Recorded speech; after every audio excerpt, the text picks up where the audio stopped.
Ako maglakad sa dalampasigan at ating damahin ang sariwang hangin. Kasabay ng alon ay kumakabog din ang aking damdamin. Sasaya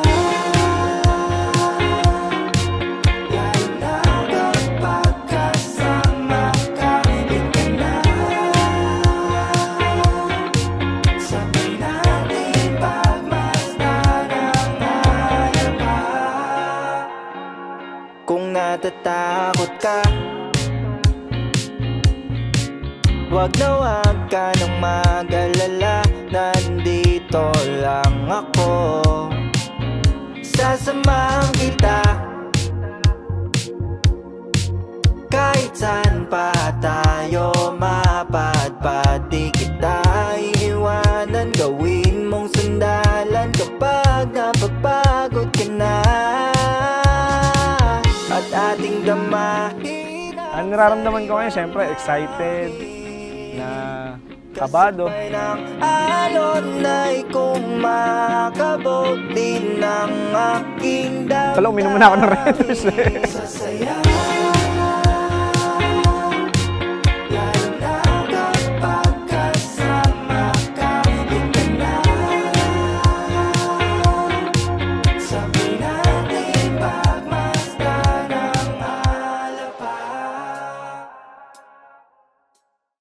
Ang unang chat ko sa kanya, Idol, kamusta yung game nyo? Hanggang dito na lamang. Yung tatay niya, naging manager namin sa volleyball sa Pampanga. Tapos yun, nakikita niya akong naglalaro. Then hanggang sa nag-chat siya sa akin. Tapos yun, doon na nag-start.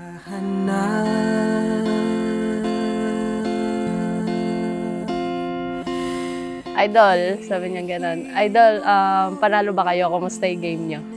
Lagi ko siyang tinatanong, kamusta yung game nyo? Kailan ba yung game nyo? Hanggang sa ano, siguro, nagkaroon na siya ng time para replyan ako.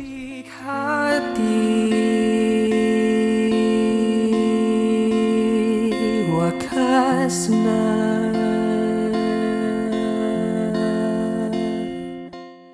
Ngayon, mga kapatid, hilingin natin para kina Edel at Christine ang liwanag ni Kristo upang siyang maging gabay at tanglaw nila sa kanilang magiging buhay.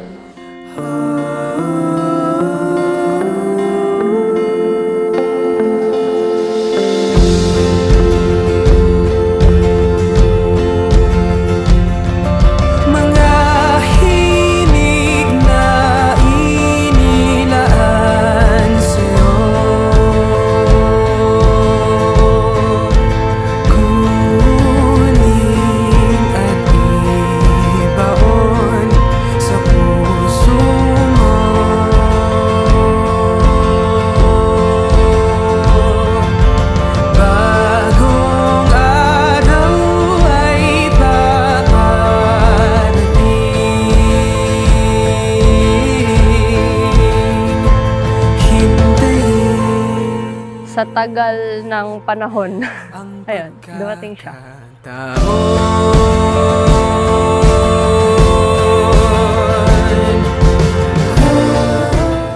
Gi, thank you sa lahat ng, ano ba, naiiyak ako. Thank you sa lahat ng support, sa mga pag-aalaga mo sa akin.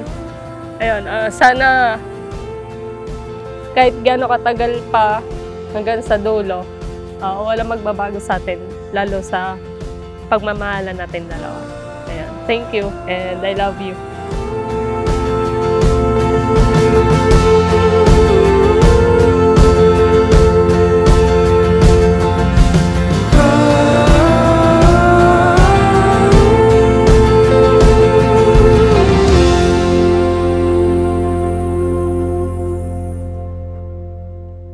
Nandito lang ako.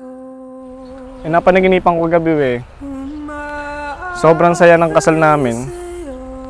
Inaabangan ko siya sa altar. Andala ko daw panyo. 2, tapos inabutan pa ako ng magulang ko ng isa. Dahil sa sobrang kakaiyak ko, sa sobrang saya siguro. Nandito lang Sir, teka lang.